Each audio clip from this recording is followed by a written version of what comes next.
sans trop savoir encore actuellement comment nous allons les exploiter puisque, évidemment, sans montage, c'est un peu brut de décoffrage et un peu visible sans doute sur le long terme. Voilà pour le point d'ouverture, je dirais. Aurélien, je te laisse enchaîner, peut-être présenter. Alors, je peux dire aussi pourquoi on a prévu ça d'ailleurs. C'est parce que quand on parlait de cette semaine Vitam en ligne avec le club utilisateur, on a demandé quels étaient les sujets qu'ils souhaitaient, qu'eux-mêmes souhaitaient voir abordés, des suggestions de thèmes.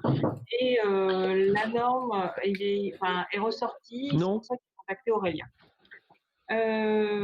Voilà, c'est pour ça qu'on vous propose cet atelier ce matin. Aurélien, c'est bon pour toi? C'est bon, tout à fait. Voilà. Alors, donc bonjour. Je m'appelle Aurélien Conro et donc je travaille au service interministériel des archives de France, où je dirige le bureau de l'archivage numérique des normes et des référentiels, qui s'occupe de deux problématiques. Une qui est toute la conservation durable. Donc il y a toute une partie qui n'est pas évidente dans le titre, architecture, conservation préventive et curative, qui ne nous intéresse pas spécialement aujourd'hui, et de l'autre, le côté expertise numérique, et notamment en lien avec tout ce qui est données numériques, autorité et prospective sur l'impact des technologies et des organisations technologiques aujourd'hui sur la gestion de l'information et notamment l'archivage. Donc, ça veut dire la participation à un certain nombre de textes réglementaires, à la définition de plus en plus, non pas de haut en bas, mais avec les experts du réseau, de bonnes pratiques, de guides dont finalement on n'est que le relais au SIAF auprès du réseau, via les outils que vous connaissez, France Archive, via des circulaires, via des moyens d'animation aujourd'hui plus interactifs, virtuels notamment, un certain nombre de labs, d'ateliers, et via finalement un dialogue et une recherche de consensus qui est porté par la normalisation.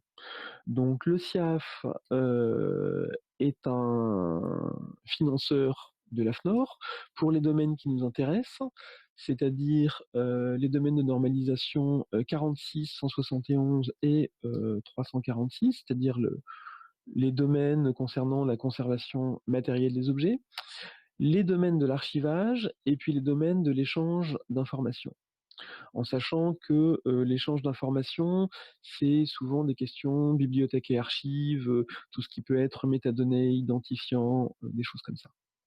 Et puis, il y a des normes spécifiques sur l'archivage et notamment des choses qui sont comme la 42013 entre le service et le produit. Et on va peut-être discuter de ça. Alors, donc il y a une nouvelle version de la NF 42013 qui est la norme définissant ce qu'est finalement le produit système d'archivage électronique qui sort au début du mois prochain. Alors, ce que j'avais envisagé pour vous présenter ça aujourd'hui, pour discuter, c'était, je vais essayer de partager mon écran.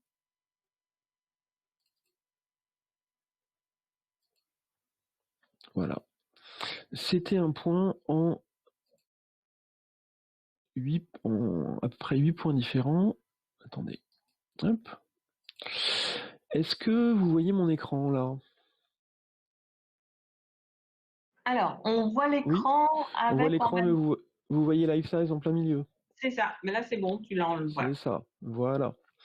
Alors, j'avais prévu à peu près 1 h 30, mais l'idée de cet atelier avec justement des gens comme vous, parce que je reconnais un certain nombre des gens qui sont là, sont plutôt comme des experts de la construction des SAE, des modes projet, c'était pas de faire un cours sur la 42013, mais de démontrer un environnement global et d'avoir un échange sur un certain nombre de points de la norme, point sur lequel il y a un léger hic quand même, qui est que je n'aurai le texte finalisé, remis en forme, avec notamment la numérotation et les dernières corrections de coquilles de l'AFNOR, qu'à partir de demain.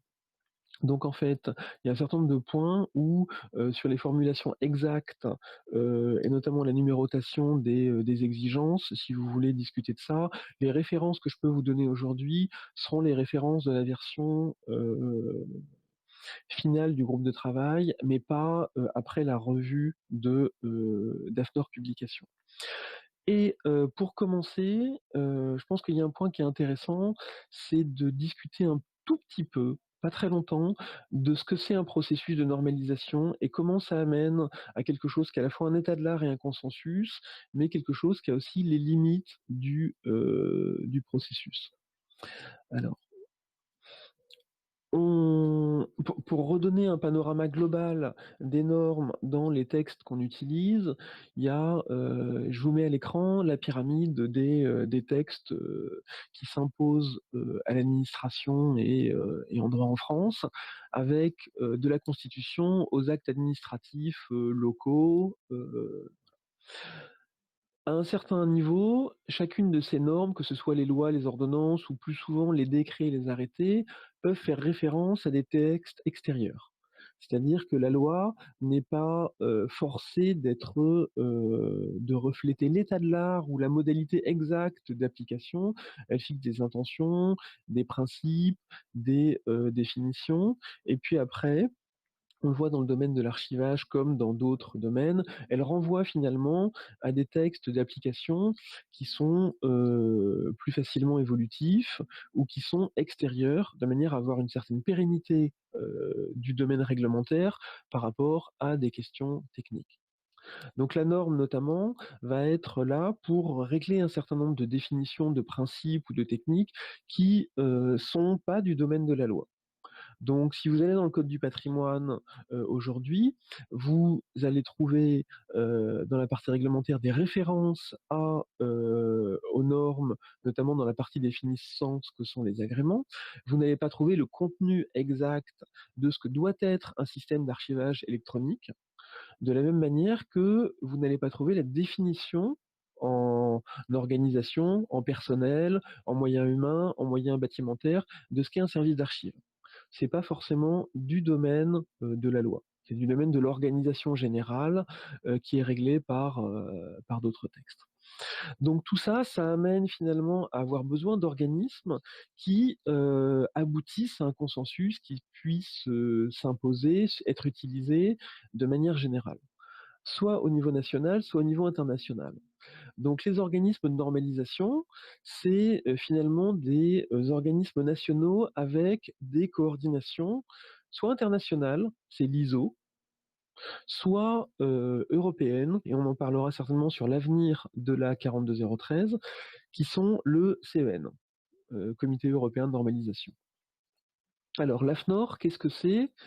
Heu, L'AFNOR peut être au départ en France, donc c'est une organisation qui est pas forcément la même dans tous les pays, mais l'AFNOR, c'est l'organisme de normalisation français et c'est une association loi 1901, donc reconnue, d'utilité publique et notamment financée par des conventions de partenariat avec un certain nombre de ministères participant à la normalisation, dont le ministère de la Culture. Ce qui est intéressant, c'est qu'en fait l'AFNOR, voilà, c'est 4 choses. On parle de l'AFNOR, de la normalisation, mais en fait, ce sont des choses très différentes. Sur l'écran, normalement, vous devez voir à gauche AFNOR normalisation et AFNOR édition, qui sont les 2 branches, en fait, de l'association reconnue d'utilité publique. Et puis à droite, AFNOR compétences et AFNOR certification, qui sont en fait des branches, dépendantes d'une filiale, en fait, qui est à vocation commerciale. Donc le groupe AFNOR, c'est plusieurs choses et c'est important à comprendre, pour les questions de certification qui sont un parallèle de la norme.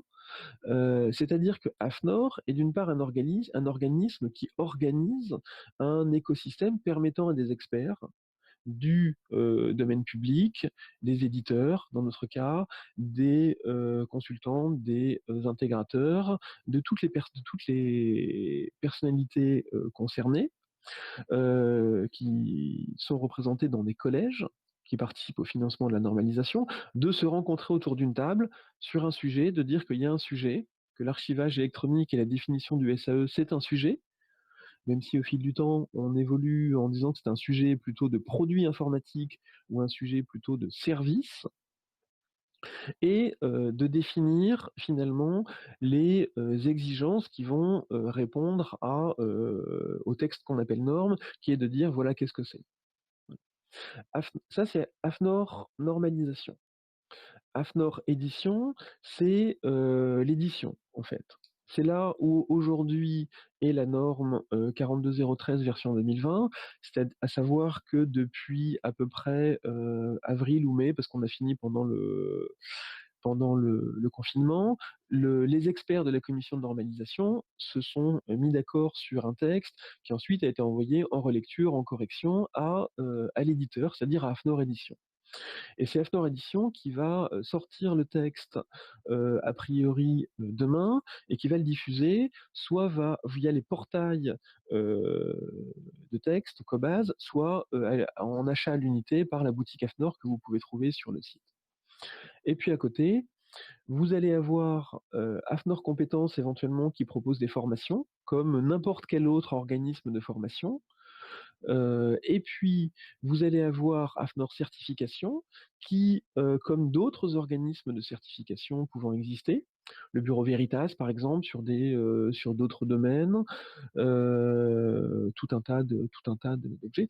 AFNOR Certification est une société qui va se faire certifier, habilitée par le COFRAC, l'organisme habiliteur des certificateurs en France, pour réaliser des prestations de certification sur des normes publiées.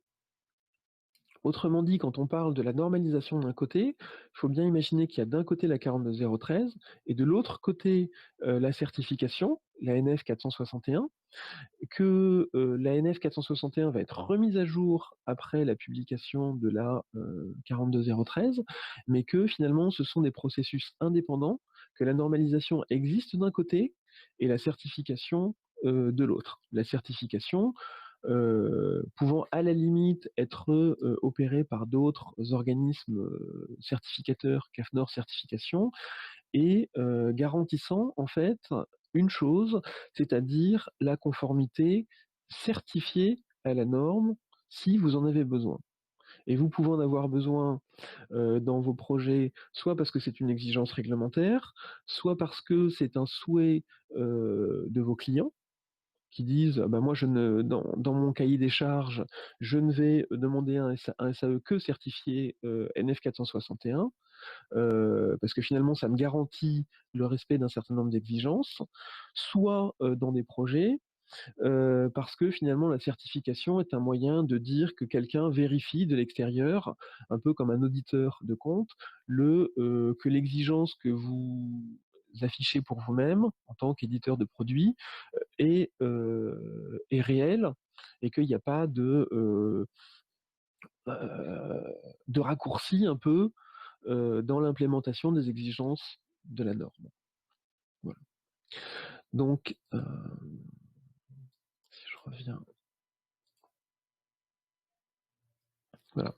Donc ça, c'est grosso modo le processus normatif et là où nous sommes aujourd'hui, à savoir qu'il y a eu un temps assez long de concertation sur la 42013. Pourquoi tout simplement parce qu'en fait, il y a différents collèges d'utilisateurs, de participants qui se rencontrent et qui tentent d'obtenir deux choses. L'une, c'est l'état de l'art et l'autre, c'est le consensus. Et c'est quelque chose qui est assez compliqué en normalisation, à savoir que la norme est censée représenter une position nationale et non pas la position de tel ou tel acteur. Voilà. De manière à pouvoir être porté ensuite à des niveaux internationaux. Voilà. Donc c'est une recherche de discussion, du texte qui à la fois va le plus loin possible ou le moins loin possible en fonction des intérêts des différents acteurs et qui ne sont pas toujours alignés. Donc c'est un peu une discussion. Voilà. Maintenant, pour rentrer sur les points que j'avais prévu d'aborder et que je vais de nouveau, voilà, que je vais de nouveau remettre à l'écran. J'avais l'intention en fait dans cet atelier, non pas de, vous présenter complètement, la norme ou de redire ce que peut dire l'AFNOR, mais de réutiliser puisqu'il y a eu un grand séminaire, AFNOR, hier, de, reprendre un peu la présentation qui a été faite par les collègues et d'en sortir certains points saillants, correspondant au public que j'imagine que vous êtes. Alors si vous avez des questions ou des commentaires là-dessus, des points qui sont pas couverts, mettez-les sur le Framapad, heu, que d'ailleurs Alice, je ne vois pas. Donc s'il y a des points, intéressants ou des interruptions sur le Framapad, Ouais, ce serait tu peux je te toujours dirai. tout à fait m'interrompre, le dire et on peut aborder les points dans à peu près, n'importe quel ordre. Oui. Voilà. Alors, voilà. Donc je repartage l'écran.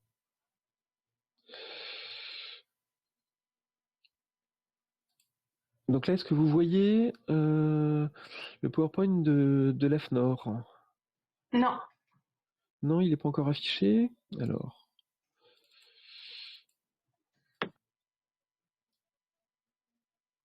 Est-ce qu'il arrive?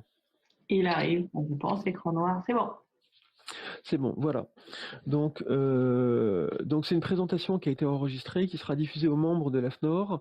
Donc je vais pas vous la dérouler telle quelle, ça n'a pas forcément d'intérêt.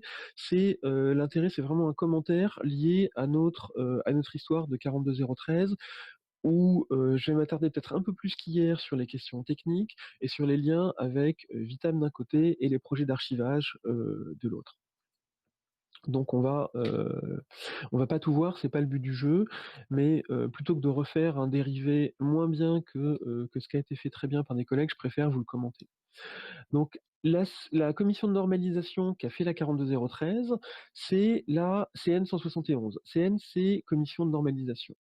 Donc c'est à la fois des fabricants, comme Docapos, la Fédération nationale des tiers de confiance, Spark Archive, des choses comme ça, des utilisateurs, donc l'AF par exemple est membre, eFutura, un comité d'utilisateurs, voilà, des porteurs de politique publique comme le SIAF, en sachant qu'on est aussi effectivement via toutes les remontées du réseau porteur d'un certain nombre de questions d'utilisateurs et via la question des agréments qu'on connaît bien également ce que proposent les prestataires. Et puis des gens qui font du consulting, de l'intégration, de l'apport, donc des gens qui font du support technique, mais également des gens comme AFNOR Certification qui est présent en tant qu'entité participante à la commission de normalisation pour apporter le point de vue de la certification. Et l'une des phrases qu'on a le plus entendues lors des réunions de normalisation, c'est la normalisation n'est pas la certification. C'est intéressant à voir. Alors comment ça se passe? Pourquoi déjà on passe, pourquoi on a révisé la norme en 2020? C'est parce que d'une part, les procédures de l'AFNOR imposent une révision périodique de la norme tous les 5 ans et que c'est absolument essentiel, dans les normes notamment technologiques. Voilà. Qu'il y avait besoin d'ouvrir un certain nombre de possibilités techniques, le cloud, l'appel à des services extérieurs, que ce soit l'intelligence artificielle, la blockchain, tout ce que vous voulez, dans des normes aussi techniques, c'est absolument indispensable. La commission de normalisation qui s'occupe de la 42013 s'occupe aussi d'un certain nombre de normes connexes du domaine. C'est l'archivage électronique, mais la gouvernance de l'information en soi.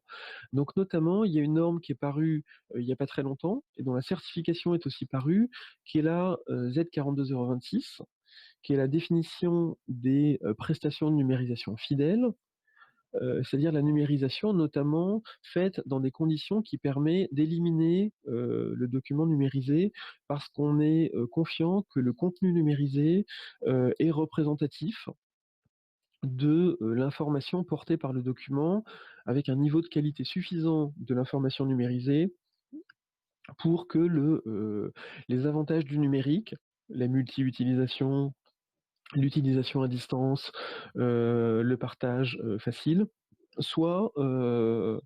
remplacent la matérialité du document papier. Dans la 42013 de 2009, dans la version précédente, c'est une question de génération tout ça, la numérisation, les prestations de numérisation étaient encore partie du domaine de l'archivage numérique. Là, l'existence de l'apparition de la 42026 a permis de sortir finalement cette partie un peu spécifique pour recentrer finalement l'archivage électronique sur les recommandations et les exigences de ce que doit être un SAE. Et il y a une autre norme également qui spécifie ce qu'est un coffre-fort numérique, c'est-à-dire un objet qui reçoit de l'information et qui est capable de la ressortir telle qu'elle, sans forcément d'autres grandes fonctionnalités de traitement de l'information au sein du coffre-fort numérique. Et puis bien évidemment, la commission de normalisation 171 suit ce qui se fait à l'international, notamment les évolutions de l'OIS, et on va voir que notamment la 42013 refait la jonction avec le modèle OIS. Alors, cette coopération, c'est intéressant. D'abord parce que ça permet de confronter les points de vue et de limiter le nombre de personnes qui sont surpris et contrariées à la publication de la norme et qui donc rêvent de faire une norme parallèle différente. On sait qu'il y a un inconvénient majeur dans le domaine du numérique, c'est la multiplication des standards parallèles en compétition. Donc finalement, cette normalisation permet de dire que voilà, il y a une position française qui n'est peut-être pas la position rêvée d'aucun des acteurs, mais qui au moins est un consensus qui permet à un écosystème de fonctionner tous ensemble. Que ce soit le privé, le public, les autorités réglementaires, les intégrateurs, voilà. Les enjeux de la révision, c'était ça. C'était vraiment obtenir un consensus et faire un état de l'art. Ce que ça n'était pas, c'était d'indiquer exactement les moyens à mettre en œuvre dans le SAE. C'est-à-dire que la norme, après tout, vous voyez que c'est un document qui a une durée de vie assez longue, parce que quand le consensus, normalement, c'est révisé tous les 5 ans, mais l'entrée en révision, finalement, ouvre un espace de discussion qui doit être notamment financé, parce que ces réunions ne sont pas forcément gratuites, qui amènent à des discussions qui, dans le cadre de la 42013, ont été assez tendues parfois, assez compliquées, et qui ont pris plusieurs années. Donc c'est un travail de 3 ans qui va aboutir demain. Donc 5 ans de vie de la norme, 3 ans de révision, là il y a eu un peu plus, mais on voit que c'est un texte qui reprend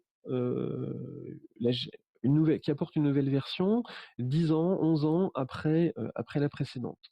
Donc autrement dit, dans le domaine de l'archivage numérique, il fallait à la fois prendre en compte tout ce qui a été fait dans le domaine technique et réglementaire, notamment eIDAS, la signature électronique, mais aussi les besoins de protection des données personnelles issues de la réglementation RGPD, du Free Flow of Data, mais aussi ne pas limiter aux technologies d'aujourd'hui en interdisant des technologies qui seront des technologies massives en 2021, 2022, 2023, etc. Parce qu'on sait que cette norme, elle va vivre au moins jusqu'en 2025, voire au-delà. Donc on n'indique pas les moyens précis techniques en disant telle technologie, vous allez utiliser telle version d'XML, tel système de signature, parce que ça, c'est trop précis pour ne pas être obsolète très vite. Par contre, on a essayé, et c'était l'intérêt de la discussion, d'indiquer les moyens de contrôle et les objectifs pouvant être contrôlés, qui vont permettre à des technologies différentes de donner la sécurisation de l'information nécessaire dans le domaine de l'archivage numérique. Voilà.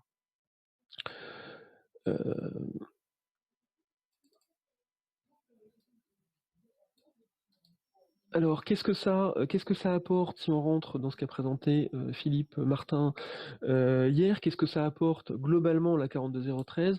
Ça apporte une meilleure imbrication avec d'autres normes, notamment générales, notamment des normes de niveau système de management.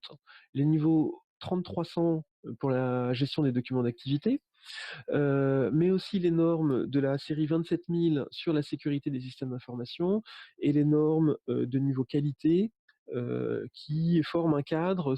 Et on voit que beaucoup de soit d'entreprises, soit d'éditeurs sont aussi certifiés 27000, 9000. Donc c'est intéressant de rendre finalement la norme de management de l'information dans le système d'archivage électronique compatible avec le management de l'information en soi et les normes de management. C'est une sorte de niveau de poupée russe qui permet d'assurer la compatibilité. L'exigence avec le lien avec l'EAIS est également fait, notamment dans le chapitrage de la norme. On a, si je bascule maintenant sur la norme, le numérotage des chapitres, je ne sais plus s'il va changer ou pas, mais on voit que l'organisation globale du texte correspond finalement aux parties de l'OAIS. L'organisation globale, le versement, la conservation, la communication, voilà, avec des. Donc, ces histoires de chapitrage permettent aussi à des gens qui sont familiers des normes globales de l'archivage de se retrouver dans la 42013. Je vais vous demander une petite pause 30 secondes parce qu'il y a des gens qui parlent dans le couloir. C'est très désagréable de mon côté. Donc je vais aller leur signaler que je suis en train de vous parler. Ok, merci de nous l'avoir dit. On ne s'étonne pas. Nous aurait fait le coup de marteau. Ça commence. C'est ça.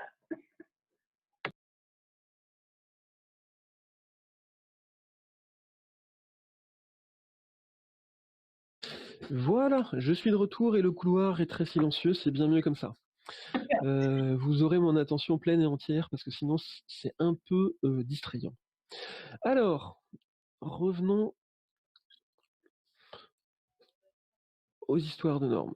Alors, ce qu'apporte la norme 42013, qui est un gros progrès, là c'est un progrès formel, mais ça peut vous être utile très concrètement dans vos projets, c'est que c'est aller très loin dans ce que vont être les nouvelles normes. Les nouvelles normes de l'AFNOR, c'est finalement un système qu'on peut voir par le portail Cobase, s'il y a des gens parmi vous qui sont déjà abonnés à cette nouvelle offre, qui permettent finalement de considérer que la norme n'est plus un texte, mais un ensemble de données qu'on peut manipuler, et donc qui sont taguées. Et donc en fait, le texte de la norme, les exigences, sont taguées de manière.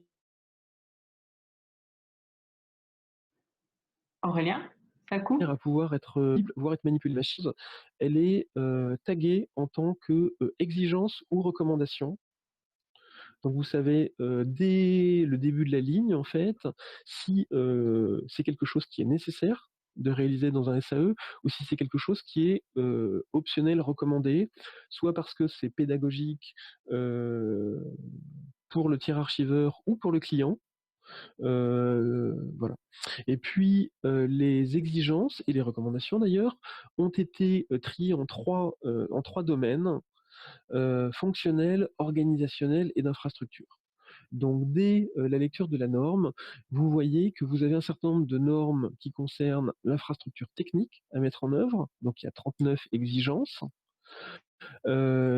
Des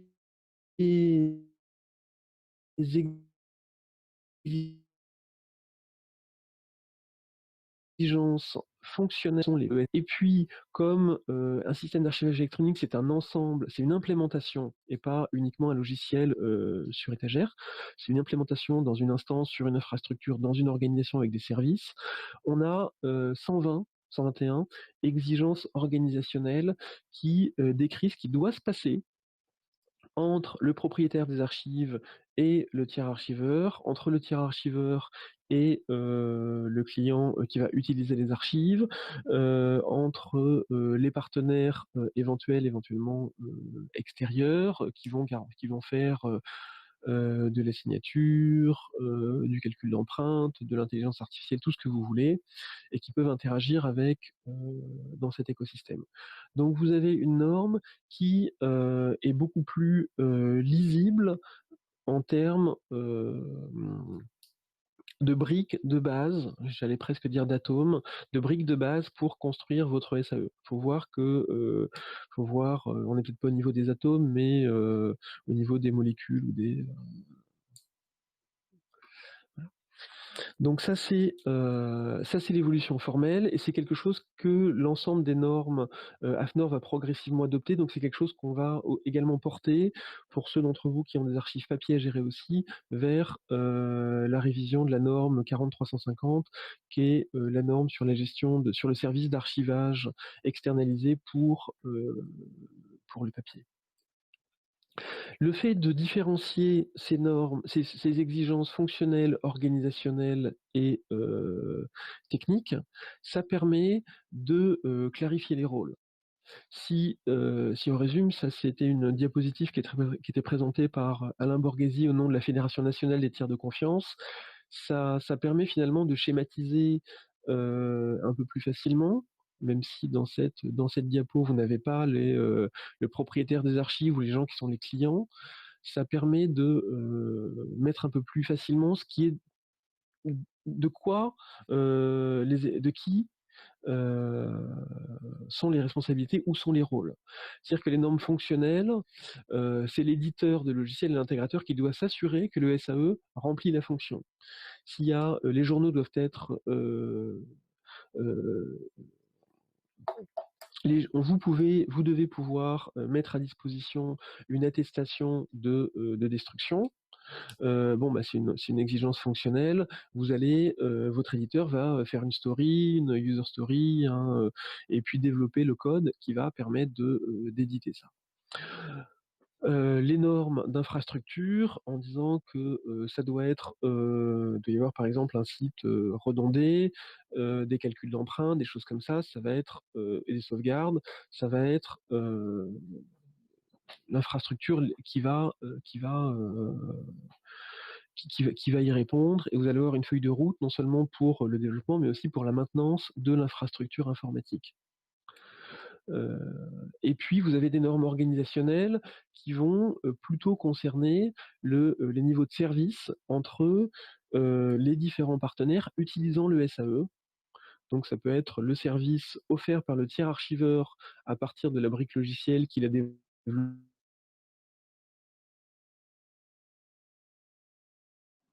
Aurélien, ça coupe parfois. Là, moi, je l'entends plus. Ok. Ça coupe, Aurélien, parfois. Ça coupe? Ah là, moi, j'ai eu un vide pendant quelques temps. Je ne sais pas si c'est le cas pour d'autres. Je vais regarder sur Frapapal, mais voilà, là, ça reprend après. D'accord. Ça, c'est peut-être le réseau du ministère. Je vais essayer de désactiver ma caméra au cas où on pourrait gagner un tout petit peu de bande passante. Mais voilà. N'hésite pas à le signaler si ça revient. Super, merci. Voilà. Donc ça, c'est le côté global de la norme. Alors,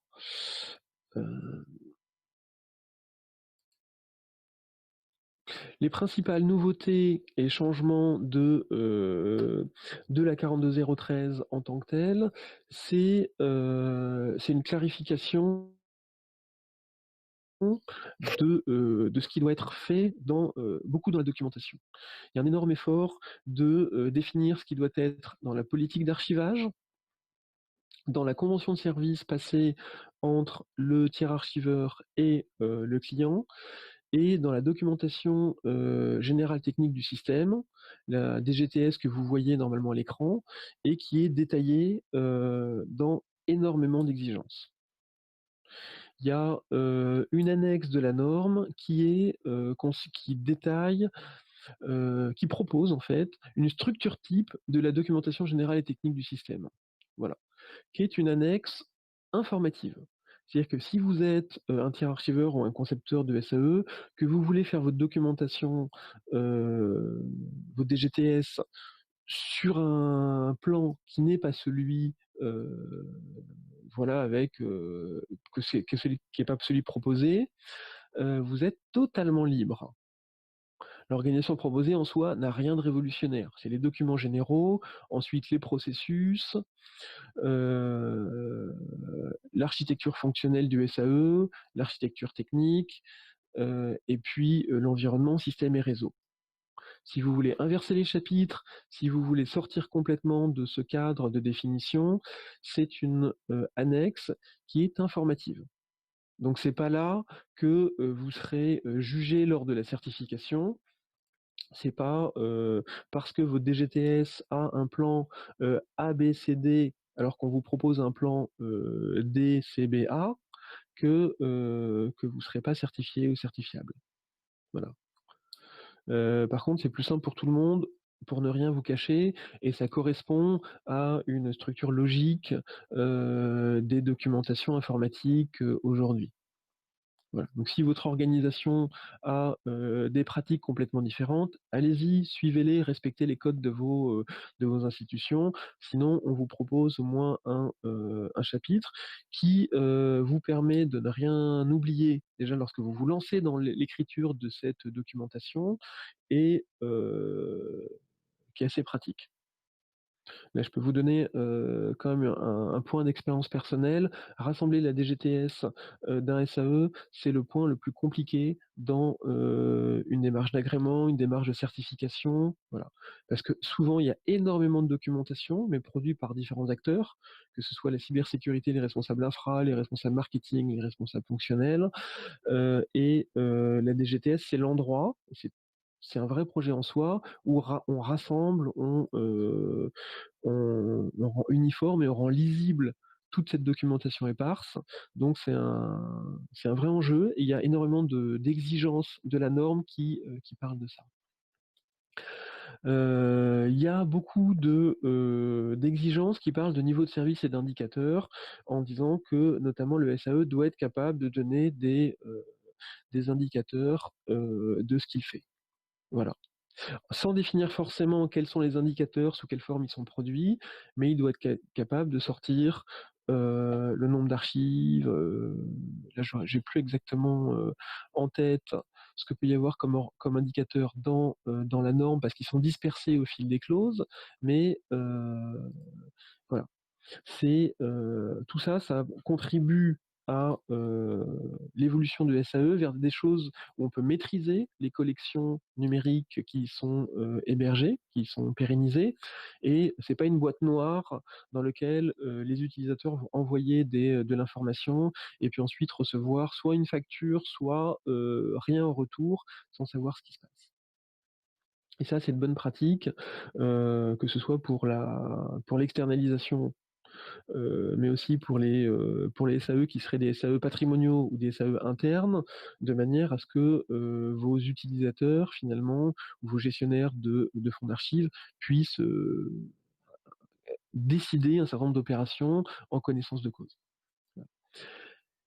Il y a beaucoup de choses sur l'audit du SAE, l'architecture de l'infrastructure système et réseau, et puis le côté cybersécurité, avec notamment des définitions des habilitations, des séparations des habilitations aussi claires que possible selon l'état de l'art aujourd'hui, entre les gens qui ont des autorisations d'accès aux informations, de manipulation des informations, c'est-à-dire d'enrichissement des métadonnées, voilà, des gens qui peuvent demander de la destruction, et des gens qui peuvent euh, manipuler, on va dire, les traces, les enregistrements de ces opérations, c'est-à-dire que normalement, personne n'est censé pouvoir manipuler fonctionnellement l'ensemble des éléments assurant de la traçabilité, par exemple, d'une demande d'élimination et de l'élimination résultante des informations. Si on est sur des archives courantes et intermédiaires avec une durée de vie assez courte. Voilà. Ce que permet, donc il y a des multiplications d'éléments de preuve. Je ne vais pas rentrer dans les détails techniques parce que c'est pas mon domaine d'expertise et je vous raconterai des bêtises. On peut en discuter après si vous avez des questions précises. ça permet quand même de répondre à des besoins contemporains qui sont le besoin des architectures multipartites.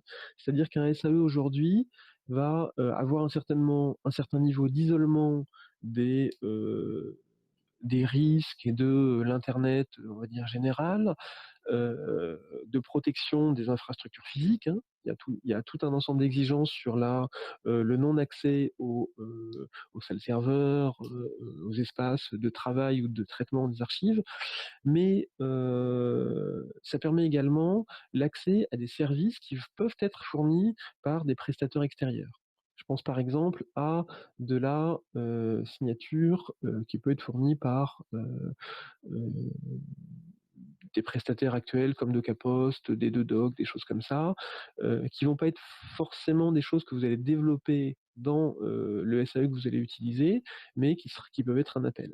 Donc un certain nombre de recommandations sur les exigences de sécurité, de confiance, de vérification des empreintes qui sont faites lorsqu'on fait appel à des extérieurs comme ça. Ça peut permettre, par exemple, aussi de faire tourner.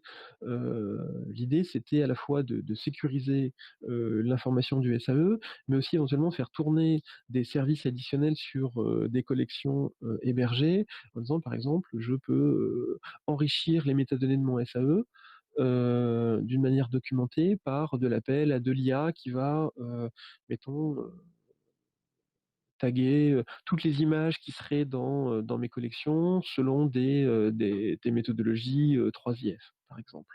Mais par contre, je le fais avec un certain niveau de confiance et d'exigence sur ce qui se passe. C'est pas juste, je donne accès complètement à l'intérieur de mon SAE à une machine extérieure.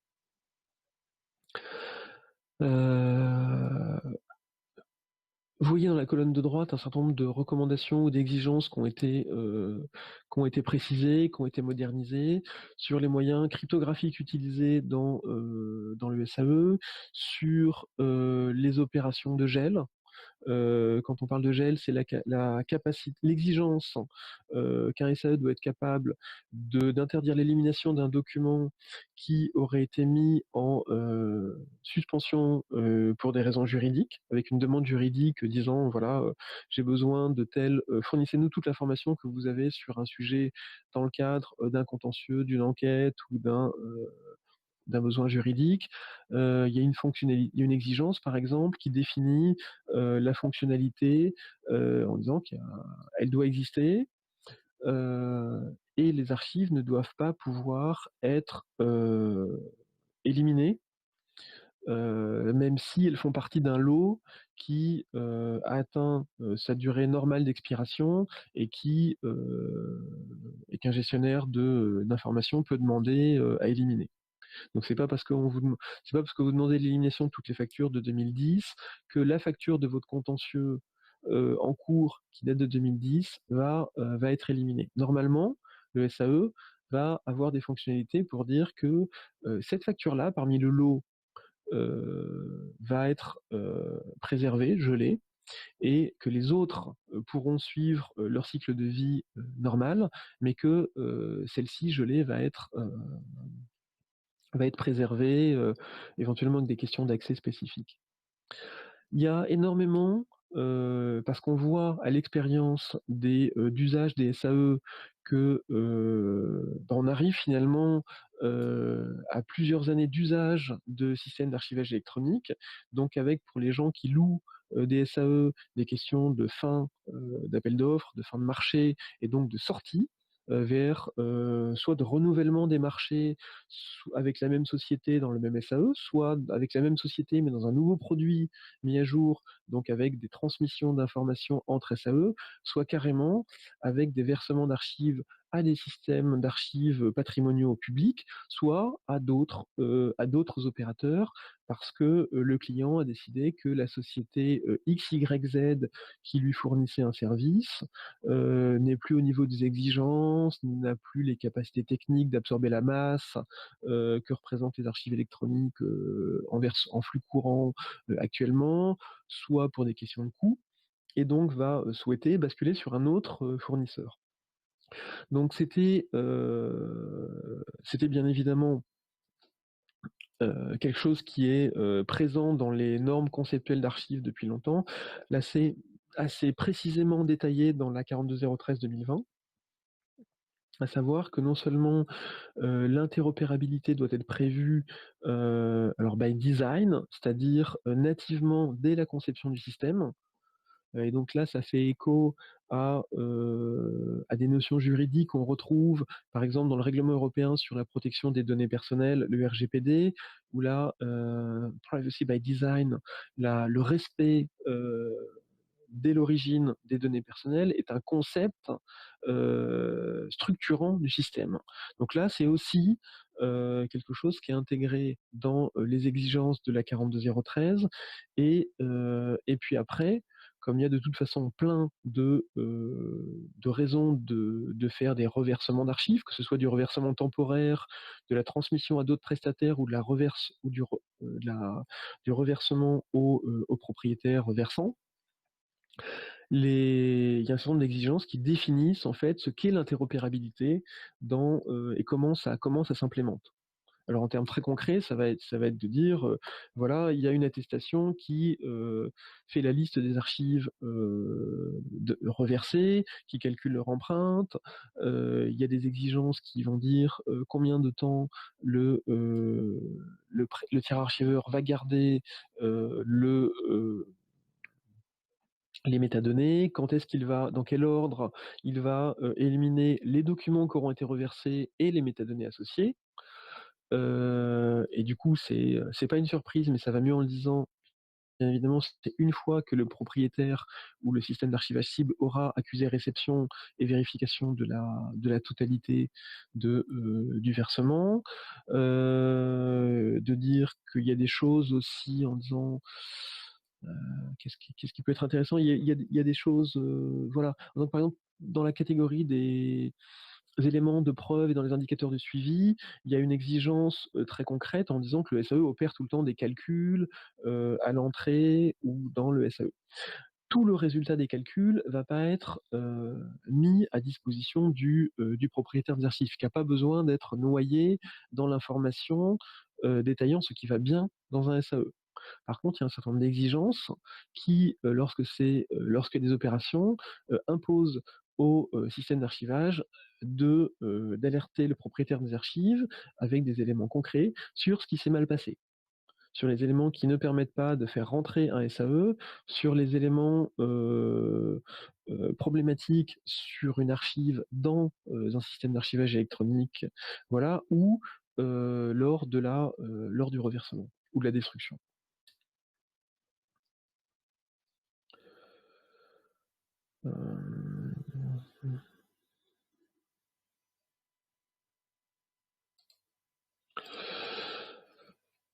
Alors, là, je vais peut-être faire le lien avec la certification. Là, parce que ça peut être intéressant à ce moment-là. Et puis après, on peut avoir peut-être, on arrivera au temps d'échange, peut-être sur le contenu de la norme ou des questions plus précises. Le lien avec la certification, parce que c'est quelque chose qui est intéressant pour les porteurs de projets, notamment pour les porteurs de projets publics, le lien avec le système des agréments. Alors vous avez certainement suivi l'évolution réglementaire des agréments, à savoir qu'à partir du 1er janvier 2021, le système des agréments, notamment pour les systèmes d'archivage électronique de données numériques, passe finalement d'une évaluation du dossier au SIAF à une certification NF 461. On a considéré que finalement l'investissement fait dans la normalisation permettait aux normes sur l'archivage numérique d'arriver au niveau de ce qui était demandé lors des audits faits en interne au SIAF. Et que donc c'était plus simple pour nous de revenir à un rôle de suivi du domaine et de conseil que de finalement passer beaucoup de temps, à vrai dire, à vérifier des conformités techniques qui auraient été pas tout à fait exactement les mêmes, mais à 90% parallèles à ce que demande la norme NF 42013 et qui donc va être vérifiée dans la certification. Donc à partir, si vous construisez un SAE aujourd'hui, que vous voulez qu'il soit agréé aujourd'hui pour l'hébergement d'archives publiques, à partir du 1er janvier 2001, il faut présenter la certification NF 461. Alors bien évidemment, les agréments en cours continuent jusqu'aux besoins de renouvellement. Donc il y a des SAE qui juridiquement n'auront pas besoin d'être certifiés NF 461 avant fin 2022 ou 23 même, non, fin 2022 pour même proposer une offre commerciale aux archivistes publics. Mais grosso modo, on voit la démarche. Alors, la certification, dans quel cas est-ce que c'est intéressant ou pas, et comment ça se passe? Déjà, c'est une marque indiquée avec, voilà, le responsable hier de l'AFNOR certification a indiqué sur cette page le logo NF, système d'archivage électronique, qui a deux définitions, soit un usage interne. Il y a une certification NF 461 interne pour une entreprise souvent qui souhaiterait présenter, par exemple, à des auditeurs extérieurs le sérieux de son archivage, qui pourrait faire une certification interne, mais sans proposer d'offres commerciales pour des tiers. Voilà. Donc ça, c'est un type de certification, et c'est un logo et un droit d'usage particulier. Et puis, on va voir arriver sur le marché, il y en a déjà sur le référentiel actuel, des sociétés qui proposent une conformité à la norme 42013 2009. Et donc, ils vont basculer sur le référentiel correspondant à la norme 2020. Et qui vont avoir le petit logo NF 461 à usage commercial. Voilà. Donc ça, c'est une certification qui est basée sur un référentiel de certification qui est en cours de finalisation. Là, on en est à peu près à 90% de construction du référentiel. Le CIAF est également membre de la commission de certification. Et en fait, on a fait les exigences et les modalités de contrôle de ces exigences. Et là où on en est, c'est ce qui va être terminé avant la fin d'année, c'est les histoires à vérifier, c'est-à-dire comment intégrer toutes les exigences et leurs modalités de contrôle dans des vérifications qui soient des démonstrations, pas complètement tarabiscotées avec 500 démonstrations, mais qui soient 2-3 démonstrations d'usage normaux, un versement de bout en bout, un versement qui se passe mal, une demande juridique, des choses comme ça, et qui permettent de tester dans un ordre logique pour l'usager, pour l'auditeur, les exigences de la règle. Donc ça va être, ce sera fini avant fin 2020. Ensuite, comme c'est un renouveau complet, profond de la certification, il y aura une nouvelle accréditation par le COFRAC d'AFNOR certification sur ce nouveau référentiel. Donc autrement dit, vous n'allez pas voir arriver dans l'écosystème des SAE des SAE certifiés NF 461 sur le nouveau modèle, donc sur la nouvelle norme, avant probablement le milieu ou la fin d'année 2021. Ne serait-ce que parce que de toute façon, les entreprises qui sont déjà certifiées, les grands SAE actuels qui sont déjà certifiés NF 461 vont aller jusqu'au bout de leur certification actuelle, qui est de 3 ans, avant de passer au nouveau référentiel, ce qui est assez logique.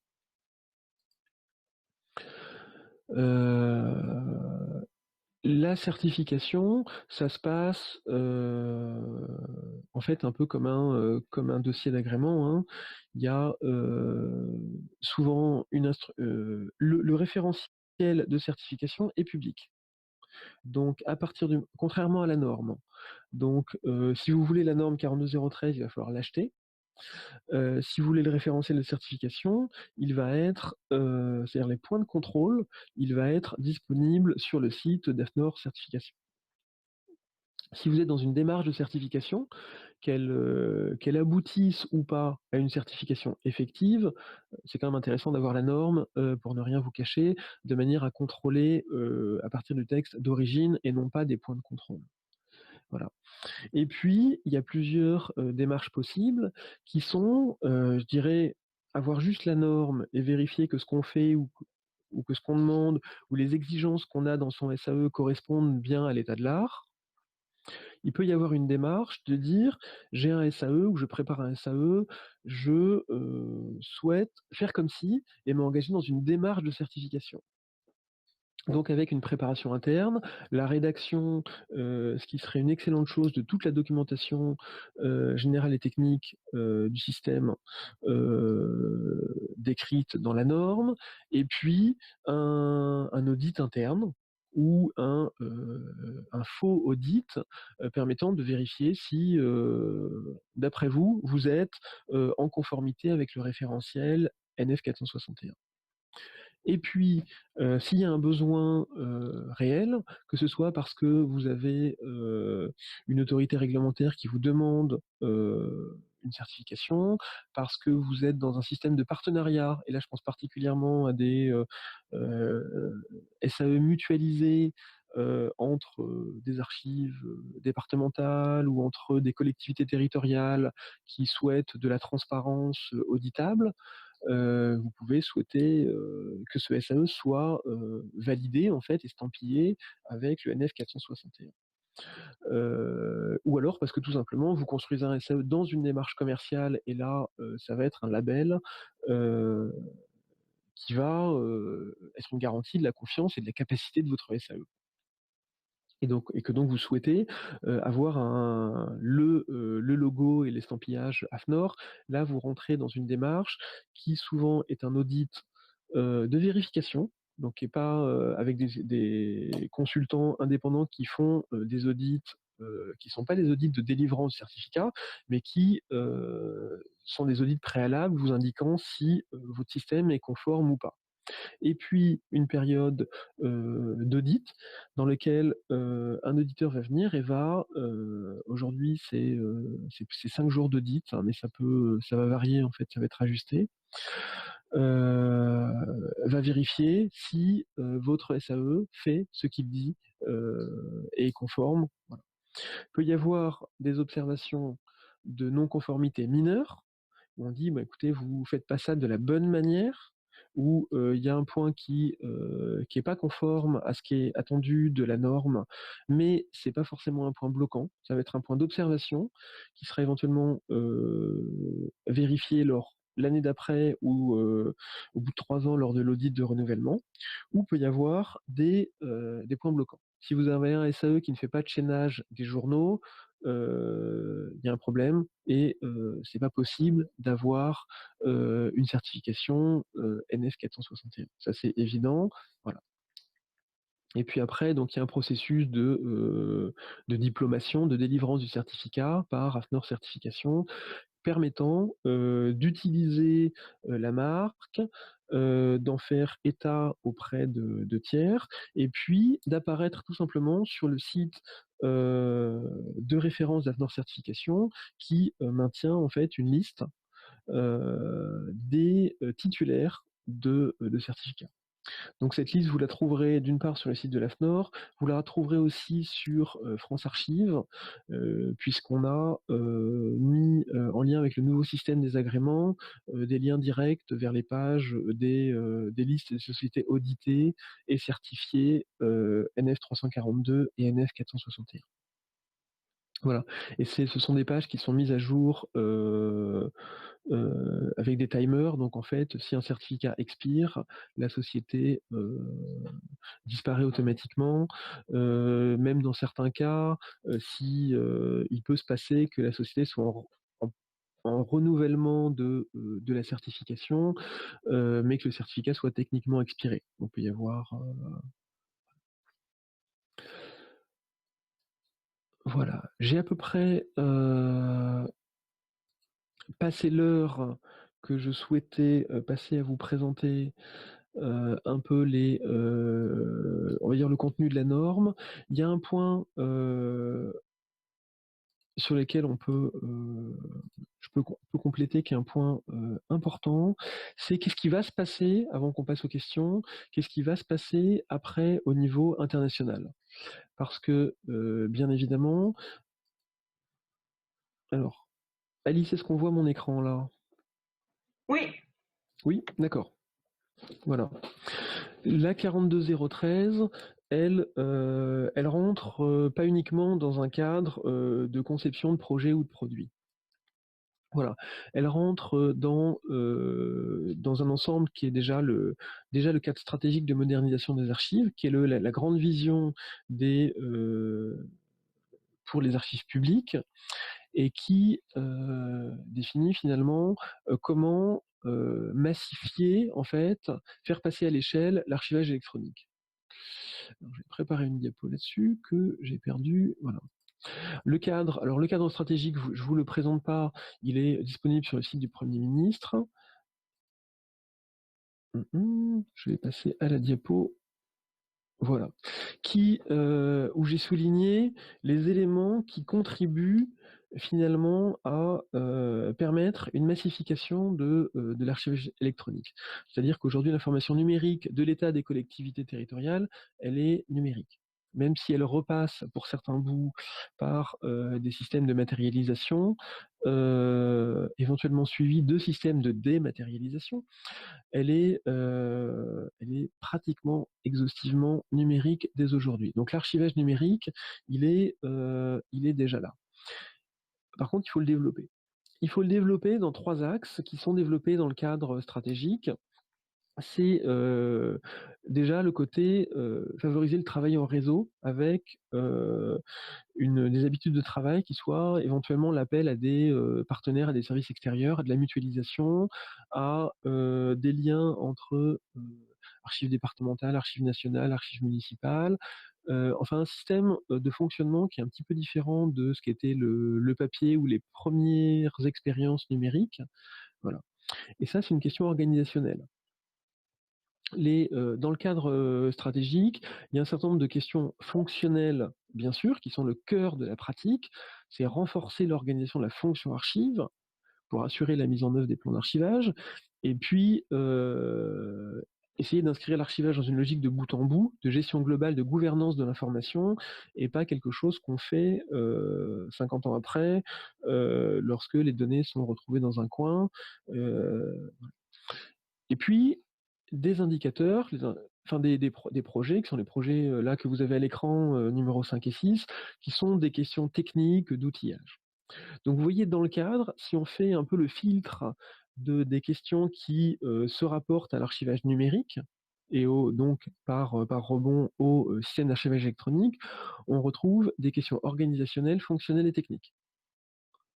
Autrement dit, on retrouve une organisation dans la grande vision des archives publiques qui correspond, parce que c'est pas, je veux dire, c'est pas nouveau, c'est pas neuf, c'est pas extraordinaire, aux organisations, des exigences que vous trouvez dans les normes. Alors, la norme va répondre à un certain nombre de questions pratiques en vous donnant des outils, des modalités, des idées de processus, ou en vous disant quand est-ce qu'il y a besoin de décrire des procédures permettant de faciliter telle ou telle opération ou tel pilotage. Elle aura du mal à, très clairement toute seule, se positionner et être un vrai catalyseur des changements sur l'axe 15, le travail en réseau. Mais la 42013, elle est quand même faite pour ouvrir ce type de porte. Je parlais tout à l'heure d'analyse externe par exemple, des documents dans un SAE par une brique externe d'intelligence artificielle. Pourquoi pas? Moi j'en rêve. Je suis sûr que vous avez plein de projets là-dedans. Ça va être bénéfique pour tout le monde. Et puis la norme aussi fait partie, dans ces questions techniques, d'un ensemble d'actions de l'État ou des éditeurs pour finalement rendre le seuil de technicité nécessaire pour l'archivage électronique le plus bas possible. C'est-à-dire que le bon archivage électronique, c'est idéalement automatiquement, c'est celui en flux venant de l'application.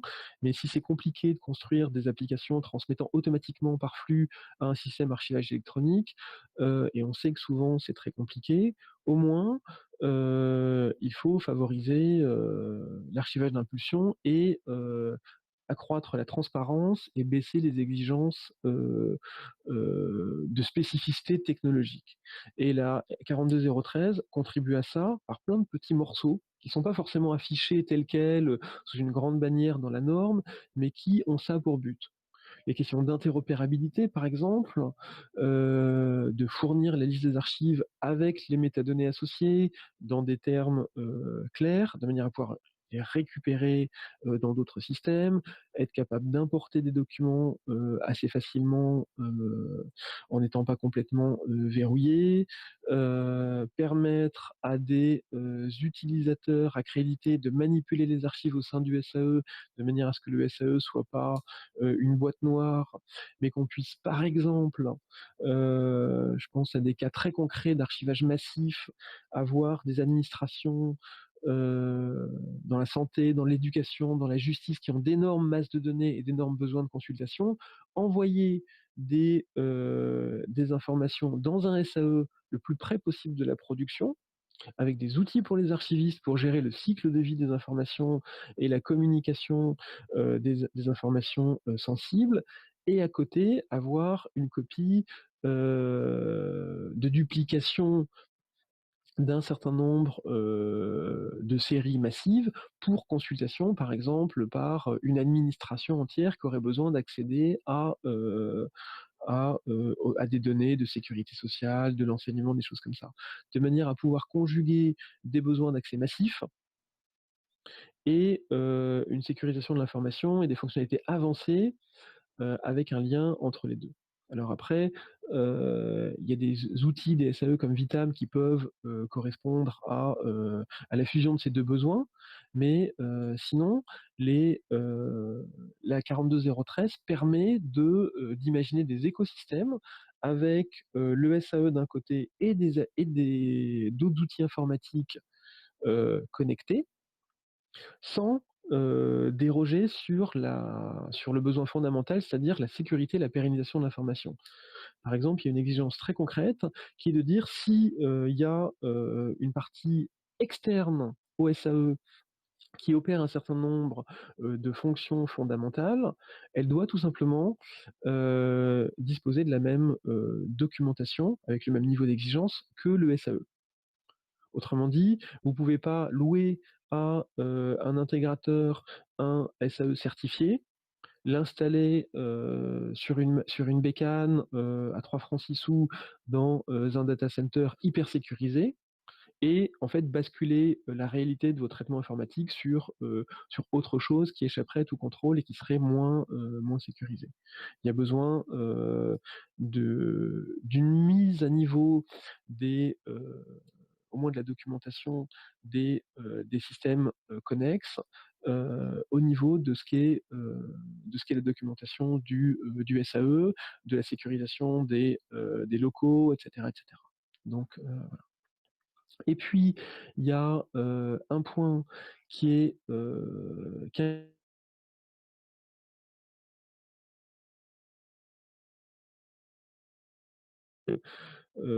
sur lesquels ça c'est un peu la projection dans l'avenir, on n'a pas du tout de recul parce que c'est très prospectif, c'est de dire qu'aujourd'hui on voit avec le RGPD, avec le free flow of data, avec la constitution de blocs numériques américains, chinois, russes, européens, on voit qu'il y a il y a une nouvelle informatique qui se dessine, et que notamment il y a un espace européen qui est un espace de collaboration, de partage et de réalisation de projets avec des règles communes. Donc la question, bien sûr, c'est cette 42013 dont on aura le texte définitif demain, qu'est-ce qu'elle devient dans cette histoire? La précédente, la 42013 version 2009, avait été portée à l'ISO. Alors j'oublie systématiquement le numéro de la norme internationale qui en découle, ça doit être la 26175 ou quelque chose comme ça. Qui avait été discutée, un peu adaptée, parce que une norme au niveau national n'est jamais transposée telle quelle au niveau international. Souvent, elle est rendue un peu plus générique pour être sortie des spécificités nationales. Voilà. Mais la 42013 avait été portée à l'ISO. Ce qui veut dire qu'il y a une norme internationale d'application volontaire dans chaque pays qui définit en fait ce qu'est un produit système d'archivage électronique. Aujourd'hui, la réflexion qui est en cours, c'est pas forcément de faire ça. Parce que une norme d'application volontaire, elle peut être utilisée dans un pays ou pas, si si les organismes réglementaires ou normatifs du pays décident de ne pas l'utiliser ou l'imposer ou de la rendre obligatoire.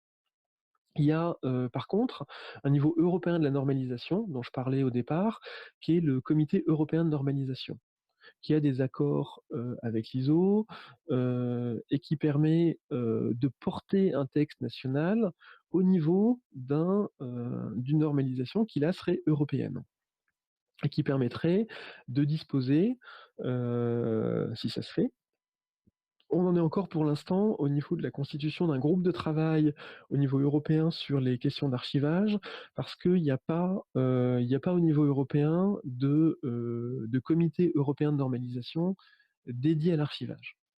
Il y a des comités liés à des coffres-forts électroniques, à de la signature, à des choses comme ça, aux règles gérant les boutiques de tatouage, mais ce sont des comités qui qui sont créés sur des besoins ponctuels, sur des propositions à chaque fois.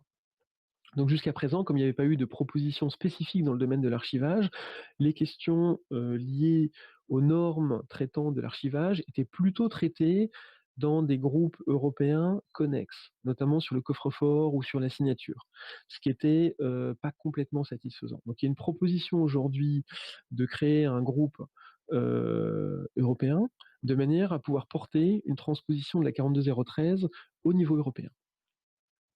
Avec là l'idée de dire que les règles qui sont les règles françaises seraient on viserait à adopter des règles, une définition de ce qu'est un SAE au niveau européen et des fonctionnalités, des besoins organisationnels, techniques et fonctionnels, qui du coup pourraient faciliter le développement de prestations dans un espace qui est très largement unifié aujourd'hui.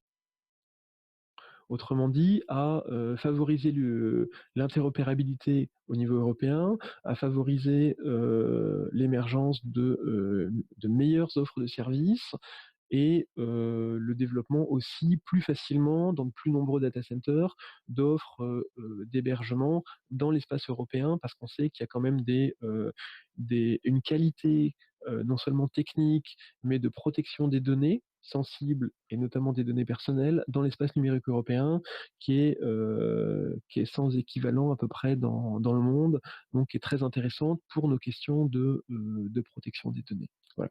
Donc tout ça, c'est de là. Alors c'est pas complètement de la science-fiction parce qu'il y a des projets en cours, mais c'est de la prospective parce que ça dépend de coopération européenne, ça dépend de pas mal de négociations, donc c'est pas pour tout de suite, mais c'est dans l'air. Voilà. Donc ça, c'était ma conclusion sur l'avenir de la 42013 après la publication demain. Et maintenant, je vous propose éventuellement, si Alice a recensé un certain nombre de questions, de passer aux questions. Alors, il y aura une question sur le support, mais on en reparlera peut-être, Aurélien, si tu peux mettre à disposition un support. Je vais mettre à disposition un support. Je vais peut-être pas mettre à disposition le support de l'AFNOR parce qu'il est réservé aux adhérents, même s'il était très bien que du coup je préférais pas vous en faire un digeste direct. Je vais reformuler un peu les points qu'on a abordés et les points qui auraient été évoqués lors de la séance de questions dans un support qui sera cohérent avec ce qu'on aura dit globalement. Super, merci. C'est un peu ce que j'avais, voilà, c'est ce que je présupposais. Est-ce qu'il y a des questions également, soit en ouvrant vos micros directement, soit en utilisant la fonctionnalité main levée?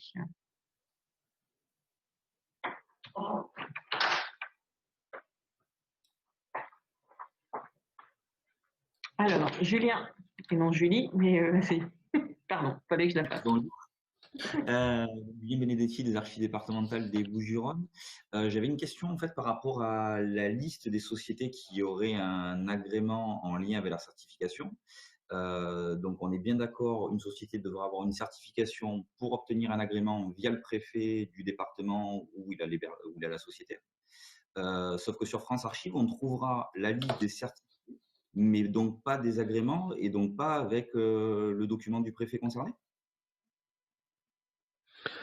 Alors si, la liste des agréés, elle est dans France Archives. Après, nous, on continue à faire un suivi de toute façon des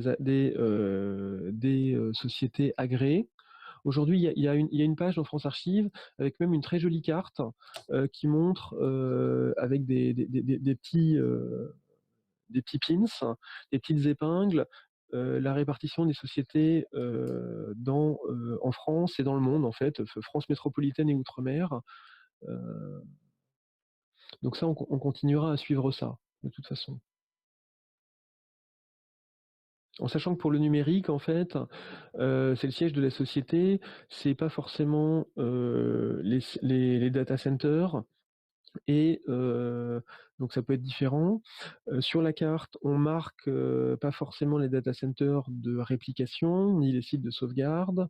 Voilà, donc c'est une carte qui, pour le numérique, est un peu biaisée quand même, parce que vous pouvez accéder aux services depuis... La distance compte beaucoup moins que pour le papier. Donc autant c'est absolument essentiel d'avoir une offre d'archivage externalisée à La Réunion, à la Martinique, etc., parce que c'est très compliqué de transporter des archives massivement par bateau ou de les exploiter à distance. Autant pour le numérique, la question se pose un peu différemment. Ok, merci. Est-ce que Julien, ça répond à ta question? Donc, tu as des éléments.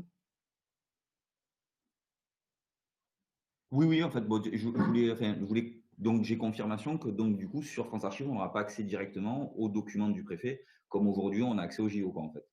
Bah aujourd'hui, il y en a pas d'agréments préfectoraux. Donc après, D'agréments c'est nationaux, on y a accès à le JO. non, il y a pas. Non, parce que ce sera publié effectivement au recueil des actes de la préfecture. Concrètement aujourd'hui, on a anticipé en 2020 le plus de renouvellement possible. Voilà. Donc en fait, normalement avant, parce qu'en fait, on avait des questions quand même sur les capacités. Il y a à peu près 85 sociétés qui ont été agréées, papier et numérique, hein. Et c'est très clair que l'AFNOR aujourd'hui n'a pas les capacités de traiter au 1er janvier 2021 85 instructions de certification si toutes ces sociétés-là demandaient une certification pour celles qui l'auraient pas, certainement, au 1er janvier. Donc on a essayé de lisser là le passage, le tuilage. Mais si, pourquoi pas. Après, je vois pas pourquoi on les publierait pas. Ça, je sais pas si c'est vraiment très utile ou très instructif, mais on peut très bien faire Enfin, on va faire une page sur laquelle on va faire la liste des sociétés. On peut faire la liste soit des actes, soit le renvoi vers les recueils des actes administratifs. Je sais pas en fait, à vrai dire, si tous les recueils des actes administratifs de préfecture sont accessibles en ligne. En fait, je crois que ça dépend pas mal des départements. Ok, merci Aurélien. Est-ce qu'il y a d'autres questions sur d'autres sujets, d'autres demandes?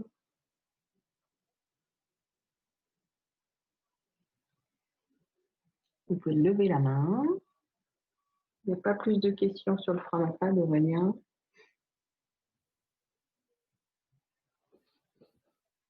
Mais c'est limpide alors cette norme 42013 pour toi? Non, me dites pas que la normalisation est limpide à ce point-là. C'est pas possible. C'est alors un des points. Alors voilà, Julien. Vas-y, Julien. Merci. Ouais, désolé, du coup, je profite, hein, si personne n'a de questions. En fait, je m'interrogeais justement par rapport au passage à l'échelle européenne, ayant pas de connaissances là-dessus.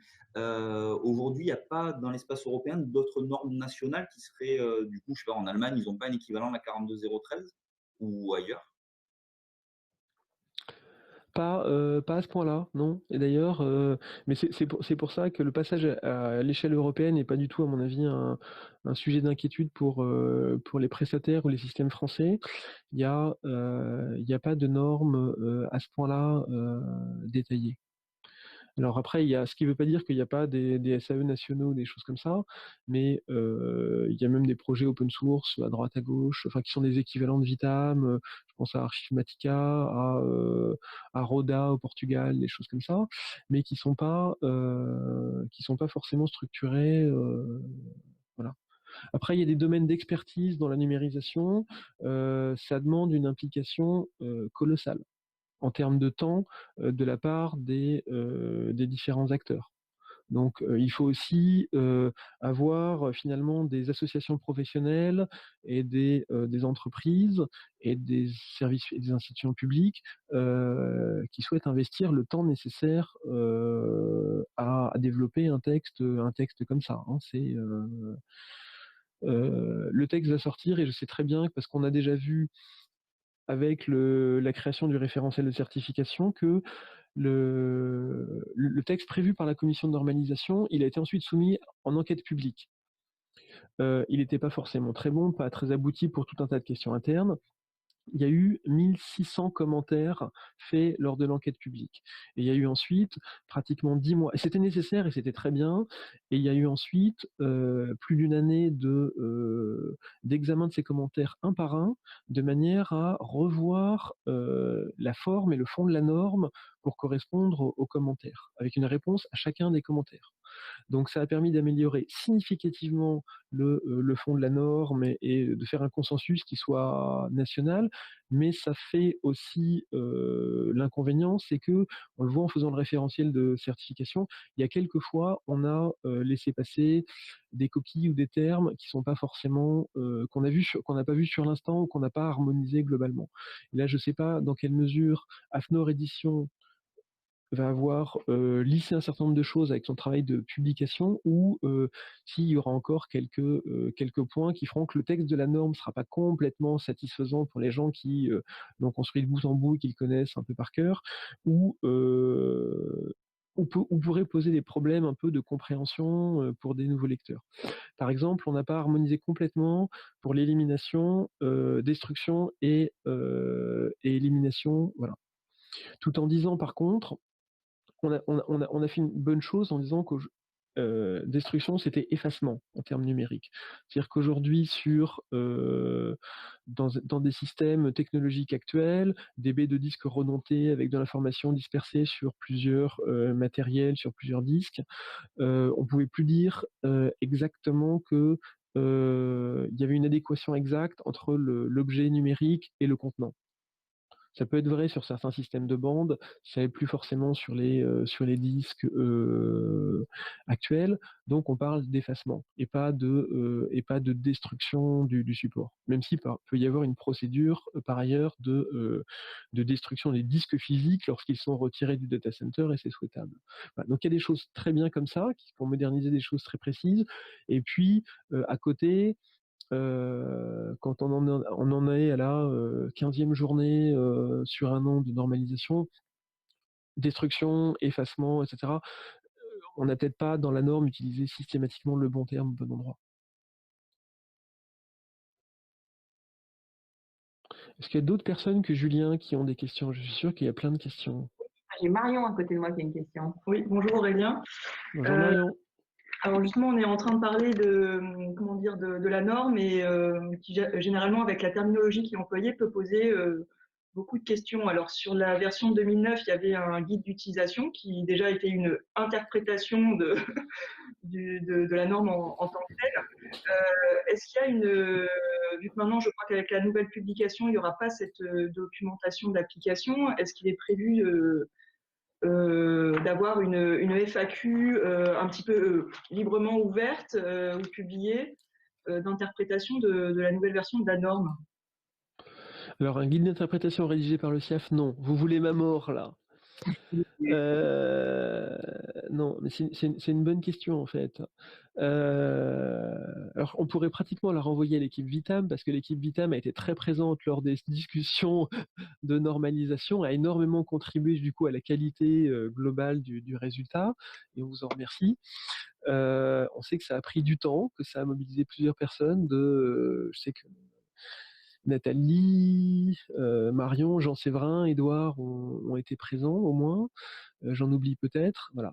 Une FAQ sur la norme et son utilisation, pourquoi pas. C'est très clair qu'en fait, ce genre d'atelier de discussion pourrait être reconduit sur d'autres sujets ou sur la normalisation si c'est utile. Parce que c'est l'occasion de discuter de manière avec des experts sur le terrain, sans demander à tout le monde de se déplacer ou sans faire des tournées qui sont très longues et assez coûteuses, et puis dans la situation sanitaire actuelle, un peu compliquée. Donc, pourquoi pas une page de FAQ. Il y en a une qui est prévue par la FNOR.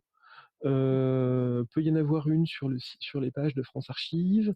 Est-ce que ça mérite un outil collaboratif plus souple, un Discord, quelque chose comme ça? Pourquoi pas? Ça dépend un peu des types de questions qui émergent. Moi, j'aimerais bien qu'il y ait un consensus des pratiques utilisateurs qui émergent, qui ne soit pas juste l'opinion du SIAF et de mon bureau dans notre coin un peu déconnecté, mais qui soit le consensus des utilisateurs. Ou lorsqu'il n'y a pas consensus, les différentes options qui sont retenues. Ça me paraît très bien. Pour l'instant, je dois dire que c'est pas prévu. Il y a un projet de FAQ qui est lancé quand même en direct par le hein. C'est ça? Oui, oui. Ouais. Donc à voir après s'il est possible de proposer des enrichissements par tout à chacun. Enfin, certains ont été sollicités. Nous, évidemment, on a été sollicités, le groupe PAIN, par exemple, aussi. Peut-être que plus largement, c'est quelque chose qu'on pourra leur inviter à faire, d'indiquer un lien pour enrichir cette FAQ au fur et à mesure. C'est vrai que c'est toujours un petit peu, parfois la norme, et bon, ça c'est parce que il y a des éditeurs privés qui ont participé à la rédaction de la norme, et c'est vrai que nous, on a participé en tant que Vitam, éditeur de back-office. Mais c'est vrai que dans la sphère publique, la déclinaison de la norme, quand on n'est pas tiers archiveur, peut poser question en fait sur certains. Je pense que notamment, on avait eu des questions sur qu'est-ce qu'une attestation par rapport à nos pratiques métiers, et c'est vrai que ça peut être intéressant de partager ensemble ces questions-là en fait, de savoir si c'est après nécessaire ou pas nécessaire en fonction de notre projet d'archivage électronique. Voilà. Alors ça, la question des attestations, parce qu'il y a plusieurs attestations de versement, de destruction, qui sont citées et décrites dans la norme. Il y a un groupe de travail spécifique là-dessus qui rassemble plusieurs des éditeurs de SAE actuels qui essayent justement de faire exactement ça, c'est-à-dire des exemples d'attestations permettant de dire voilà un exemple d'attestation répondant aux exigences de la norme. Après, s'il y a des souhaits de faire une attestation d'autres types ou avec un formalisme un peu différent, libre à chacun, mais voilà un paquet exemple, une espèce de kit de modèles qui pourrait être utilisé. Donc ça c'est déjà prévu effectivement par les éditeurs et intégrateurs qui ont participé aux travaux de la commission de normalisation. Ça peut se développer sur d'autres sujets si nécessaire. Ok, merci. Est-ce qu'il y a des questions, commentaires Je crois que quelqu'un avait levé la main. Je ne sais.